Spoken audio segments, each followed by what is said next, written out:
Бұл малда Қырғызстанда шайлоого байкоо салган өкмөт уюмдар Борбордук шайлоо комиссиясынан жергиликтүү кеңешке болгон шайлоо жана референдумду өткөрүүгө болгон кабылмагасы чала болуп жаткандыгын айтууда. Өз кезегинде Боршайком мындай күнөөлөрдү четке кагып бул тууралуу расмий сайтында дагы түшүндүрмө берди. Каналдын башкы редактору Эленора Сагындык кызы байланышта. Айтсаңыз, демократия жана жарандык коом үчүн коалициясы Борбордук шайлоо комиссиясында кандай айыптарды коюп жатыптыр? Биринчи ошолорду тизмектей кетсеңиз. Ооба, Бишкекте 5 декабрда демократия жана жарандык коом үчүн коалициясынын өкүлдөрү маалымат жыйынын уюштурушту жана алдыда келе жаткан шайлоого карата өз байкоолору менен бөлүшүштү. Бул маалымат жыйынында ушул коалициянын өкүлдөрү дейликпи, же болбосо байкоочулары ушул Борбордук шайлоо комиссиясынын ишмердигине бир топ сындарды айтты. Айталы коалициянын Борбордук шайлоо комиссиясындагы туруктуу өкүлү Наталья Ульянова Борбордук шайлоо комиссиясында ушул буга чейин курам толук алмашкан, комиссия мүчөлөрүнөн тышкары аппаратта дагы жаңылануулар болгон жана ушул нерселердин баардыгы ушул Борбордук шайлоо комиссиясынын алдыдагы шайлоого жана референдумда добуш берүүгө байланыштуу даярдыктарына өз таасирин берип атат. Календардык план ошол план боюнча ишке ашпай атат деген өзүнүн сынын айтты. Мындан тышкары ошондой эле Борбордук шайлоо комиссиясынын дарегине ушул Боршайкомдун сайты убагында жаңыланбайт, толук кандуу иштебейт. Борбордук шайлоо комиссиясынын ушул жоболору, же болбосо күн тартиби алдын ала илинбейт, кеч илинип атат.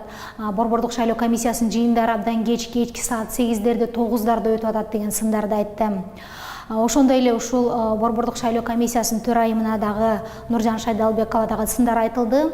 Ал сындар боюнча айта кете тургансам, ушул Борбордук шайлоо комиссиясына шайлоого байланыштуу келип түшкөн арыздарды Шайдалбекова өзү биринчилерден болуп карап, бирок аны ошол Борбордук шайлоо комиссиясынын башка мүчөлөрү менен бөлүшпөстөн түз эле жумушчу топторго сунуштап, ал жумушчу топтор ал арыздар боюнча өздөрүнүн сунуштарын иштеп чыккандан кийин гана жана аны Борбордук шайлоо комиссиясынын жалпы жыйына алып чыккандан кийин гана ошол Борбордук шайлоо комиссиянын мүчөлөрү бул тууралуу кабардар болуп атат, бирок бул алардын маалымат алуусу кеч болуп калып атат деген сындарын айтты.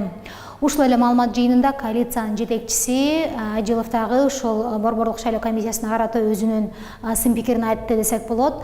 Ал кишинин айтымында ушул Борбордук шайлоо комиссиясы үгүт маалында бир катар партияларга эскертүүлөрдү берди.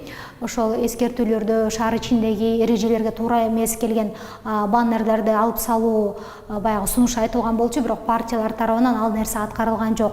Өз кезегинде Борбордук шайлоо комиссиясы ал партияларга эч кандай чара көрүлгөн жок жана бул нерсе ушул баягы БШКнын берген эскертүүлөрүнө кулак салбаганда кандай чара көрүлөт деген маселе анча иштелип чечилген эмес дегенди түшүндүрөт деп айтты. Башта айттыңыз, Борбордук шайлоо комиссиясы бул айыптарга макул эмес деп. Ошондо комиссиянын жобу кандай болууда? Ооба, Борбордук шайлоо комиссиясы ушул маалымат жыйыны өткөндөн кийин, бир күндөн кийин гана өзүнүн сайтында бул боюнча расмий жообун айтты жана ал жерде ушул Борбордук шайлоо комиссиясынын дарегине айтылган бардык сындарды четке какты. Шайлоого карата камалгалар өз убагында болуп атат, календардык пландан четтөө болгон жок деген сөздөр айтылды. Мындан тышкары ушул Борбордук шайлоо комиссиясына шайлоого байланыштуу келип түшкөн арыздар боюнча бардык арыздар ошол шайлоого Борбордук шайлоо комиссиясынын ишмердиги тууралуу мыйзамдарга ылайык жүрүүдө жана 5 күндөн кеч эмес убакытта ошол арыздар боюнча чаралар, чечимдер чыгып атат деген сөздөрүн айтты. Жалпылап айтканда Борбордук шайлоо комиссиясы ушул коалициянын жана биз башта айткан сындардын баарын четке какты жана мойнуна алган жок. 11 декабрда шайлоо жана референдумдагы бир күндө өткөндөн турат.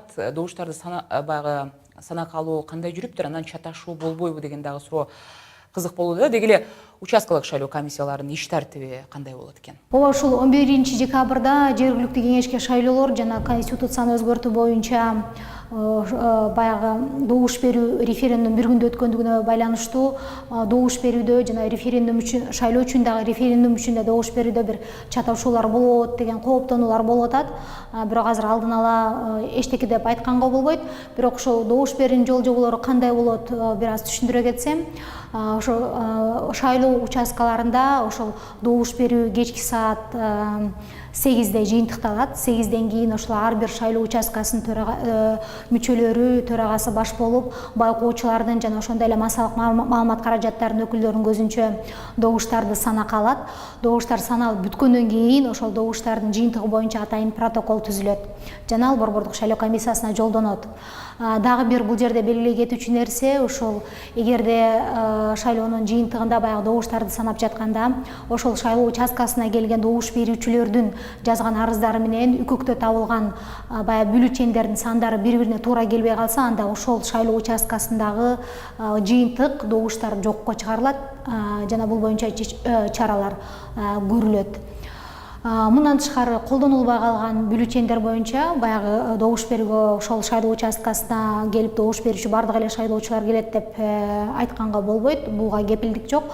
Колдонулбай калган бюллетендер эмне болот? Колдонулбай калган бюллетендерди ошол Борбордук шайлоо комиссиясынын билдиришинче бюллетендин оң жак төмөнкү бурчуна бир атайын белги коюлат жана ал ошол тийиштүү шайлоо участкасынын төрагасы тарабынан кабыл алынат жана бул боюнча акт түзүлүп, ал дагы ошол тийиштүү Борбордук шайлоо комиссиясына жөнөтүлөт. Рахмат айтам, берүүбүздү улантабыз.